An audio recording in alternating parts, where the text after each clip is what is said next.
ఎందుకంటే ఈరోజు మీరిచ్చిన ప్రకారమే ఒక రోజుకి 70 మంది మహిళల మీద పిల్లల మీద అఘాయిత్యాలు జరుగుతున్నాయి, అత్యాచారాలు జరుగుతున్నాయంటే ఎంత దురదృష్టకరమో ఒకసారి చూడండి. సో ఇప్పటికైనా ప్రభుత్వం మేల్కొనాలి.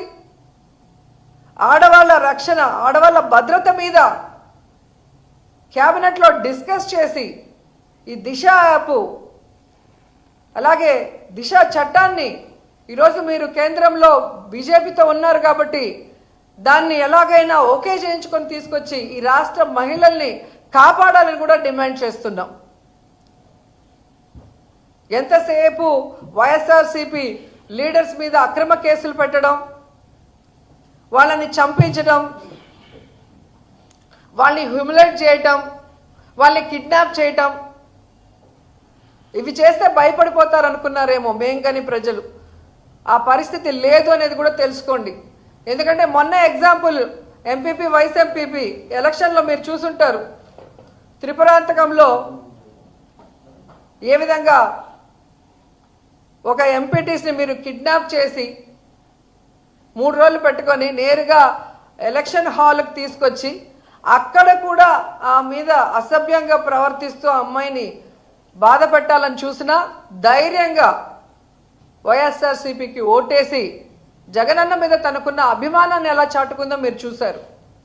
అలాగే మీరు చూస్తే ఎలమంచిలి వైస్ ఎంపీపీ ఎన్నికల్లో ఒక ఎంపీటీసీ వైఎస్ఆర్సీపీకి సంబంధించిన కంబాల సత్యశ్రీ ఎంత ఒత్తిడి చేసినా, ఎంత బ్లాక్మెయిల్ చేసినా, ఆ అమ్మాయి ఎంత పేదరాలైనా ఈరోజు తనకి గుర్తింపు వచ్చింది అంటే జగన్మోహన్ రెడ్డి వల్ల.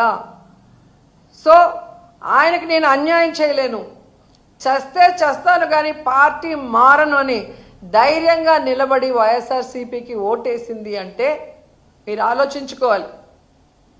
అలాగే పుల్లల చెరువు వైస్ ఎంపీపీ ఎన్నికల్లో మహిళా ఎంపీటీసీ నాగేంద్రమ్మని చూసాం. ఆమె హస్బెండ్ సబ్స్టేషన్లో వాచ్మెన్గా పనిచేస్తుంటే ఆ ఉద్యోగం పీకేస్తాం మా కోట వేయకపోతే మీరు బెదిరించినా పస్తులైనా ఉంటాము, కూలైనా చేసుకుంటాం కానీ జగనన్నకు అన్యాయం చేయము అని చెప్పి వాళ్ళు ఎదిరించిన తీరు మీరు చూస్తే ఇప్పటికే అర్థమై ఉంటుంది. జగనన్న నిజమైన సైనికులు, జగనన్న పార్టీకి, జగనన్న అజెండాకి ఎప్పుడూ కూడా కట్టుబడి ఉంటారు. ప్రాణాలు ఇవ్వడానికన్నా రెడీగా ఉంటారు. మీ రెడ్ బుక్లకి బ్లడ్ బుక్లకి భయపడే వాళ్ళు కాదు అన్న విషయం ఇంకనైనా తెలుసుకొని వాళ్ళు దగ్గర పట్టుకొని మీరు ఇచ్చిన వాగ్దానాల్ని నెరవేర్చడం మీద కాన్సన్ట్రేట్ చేయండి.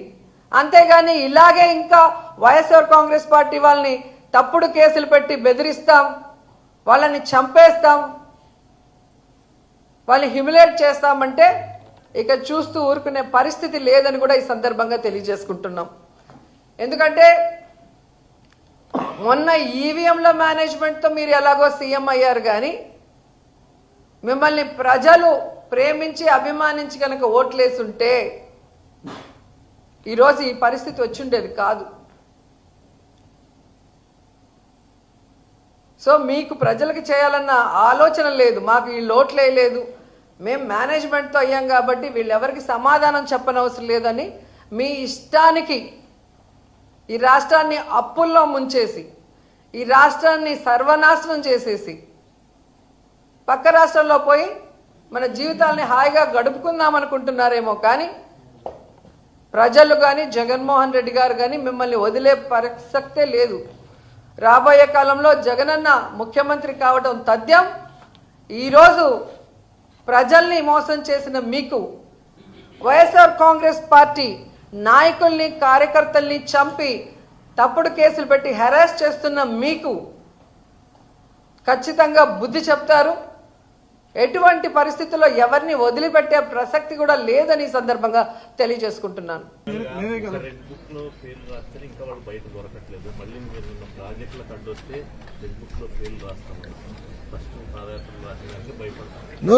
ఇప్పుడు ఒక మాట చెప్తాను.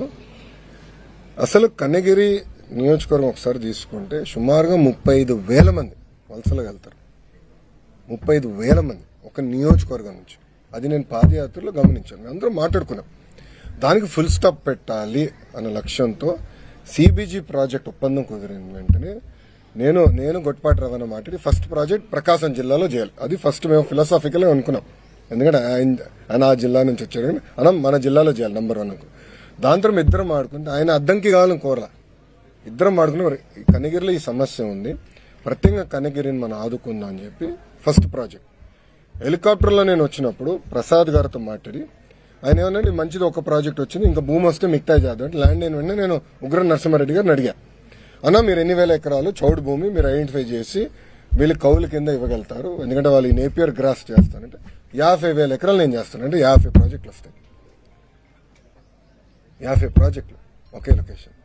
దానివల్ల రూపురేఖలు మారండి. రెండోది వాళ్ళు తయారు చేసి ఎరువు తీసుకెళ్లి మళ్ళీ అదే భూమిలో వాడుతున్నారు. సో న్యూట్రిషన్ కూడా భూమిలో బాగా విపరీతం పెరుగుతుంది, న్యూట్రియన్స్ బాగా పెరుగుతుంది, ఆ అడ్వాంటేజ్ వచ్చేస్తుంది. అది నేను ప్రాజెక్ట్ చేస్తే వాళ్ళు ఎట్లా తయారు ఈ ప్రాజెక్ట్ వాళ్ళు బొబ్బులు వస్తాయి, ఈ ప్రాజెక్టులు వస్తున్నాయి. అరే మళ్ళీ ఇంట్లో గ్యాస్ సిలిండర్ వాడుతున్నారు కదా ఈ రోజు, బొబ్బులు వచ్చిన వాళ్ళకి గ్యాస్ సిలిండర్ వాడితే.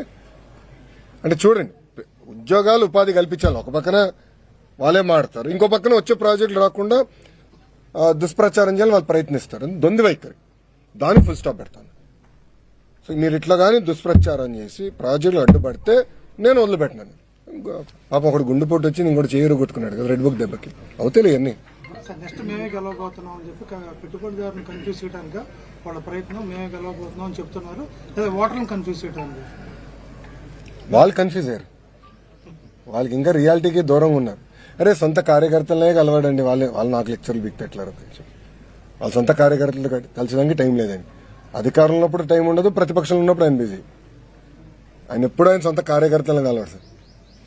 ఆయన సొంత నియోజకవర్గం వెళ్తేనే సరే కలవాడు ఆయన. ఇంకా ఆయన మాట్లాడడానికి ఏముంది? మిమ్మల్ని చూసి ప్రజాపతి కూడా మొదలు పెట్టారు వాళ్ళు కూడా. ఎక్కడ చేశాడండి, ఎన్నిసార్లు చేశాడండి? మళ్ళా అది మొదలు పెట్టారని మీరు ఎట్లా అట్లా ఇస్తారు బ్లాంకెట్ స్టేట్మెంట్? ఎన్ని రోజులు చేశాడు? ఓపిక ఎక్కడుంది ఆయన కూర్చుని అందరూ కనుక్కొని సమస్యలు పరిష్కరించడానికి? నిజంగానే అంత ఓపిక ఉంటే ఎందుకు ఇక్కడ మంగళగిరి నియోజకవర్గంలో ఆయన ఈ సమస్య పరిష్కరించలా? 5 సంవత్సరాలు ముఖ్యమంత్రిగా ఉన్నారు కదా, ఎందుకు చేయలేదు ఆయన? ఆయన ఇంటి కోసం పేదలు తీశాడు. ఆ రోడ్ విస్తరణ పెద్ద రోడ్ వేసుకున్నాక పేదల్లో ఇల్లు అంతా కొట్టేశాడు కదా, నైట్ కొట్టేశాడు. మళ్ళా అలాంటి ప్రభుత్వం మాది కాదు. ప్రజా ప్రభుత్వం, పేదలకు అండగా నిలబడే ప్రభుత్వం ఎన్డీ ప్రభుత్వం. ఈ మాస్టర్ ప్రవీణ్ మరణానికి సంబంధించి కుటుంబ సభ్యులు ప్రభుత్వ విచారణ మీద నమ్మకం వ్యక్తం చేస్తున్నా కొందరు రాజకీయ ముసుగులో దీన్ని ఒక వివాదం చేద్దామని చూస్తారు. దీన్ని ఎలా కంట్రోల్ చేస్తారు? నేను గతంలో కూడా చెప్పాను, మాతో ధీటుగా పోటీ పడలేక కుల మత ప్రాంత విభేదాలు రెచ్చగొట్టి రాజకీయ లబ్ధి పొందాలనేది వైకాపా లక్ష్యం. దాంట్లో మీకు ఎలాంటి సందేహం అవసరం లేదు. పాస్టర్ ప్రవీణ్దే కాదు, ముందు కూడా ఇలాంటి అనేక డ్రామాలు వాళ్ళు చేస్తారు. ప్రజలందరూ అప్రమత్తంగా ఉండాలి. అనేక డ్రామాలు చేస్తారు. ఇప్పుడు ప్రభుత్వం ప్రతి ఇష్యూని సీరియస్ గా తీసుకుంటుంది, దర్యాప్తు చేస్తుంది. ఒకవేళ ఎవరైనా తప్పు చేస్తే వాళ్ళు వదిలిపెట్టే ప్రసక్తి ఉండదు ఈ ప్రభుత్వంలో. ఎవరైనా ఉన్నాయి, టీడీపీ వాళ్ళు అవ్వచ్చు, వైకాపా వాళ్ళు అవ్వచ్చు, జనసేన వాళ్ళు అవ్వచ్చు, బీజేపీ వాళ్ళు అవ్వచ్చు, ఎవరిని అవ్వచ్చు. ఎవరిని వదిలిపెట్టదు, తప్పు చేస్తున్న మటుకు ఎవరిని వదిలిపెట్టదు ఈ ప్రభుత్వం. అది చాలా క్లారిటీగా లా అండ్ ఆర్డర్ విషయంలో గౌరవ ముఖ్యమంత్రి గారు చాలా క్లియర్ గా ఉంది.